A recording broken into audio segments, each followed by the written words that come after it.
గోదావరి కని గోలివాడలోని సమ్మక్క సారలమ్మ జాతర ఏర్పాటు పరిశీలించిన జిల్లా కలెక్టర్.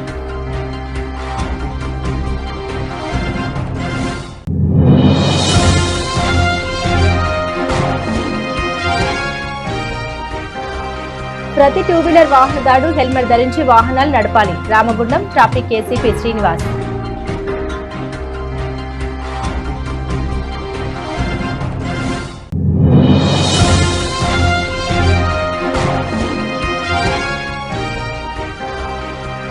రామగుండం ఎమ్మెల్యేను రానున్న రోజుల్లో చట్టం ముందు దోషిగా నిలబెడతాం. బీఆర్ఎస్ రాష్ట్ర నాయకులు వ్యాల హరీష్ రెడ్డి హెచ్చరిక.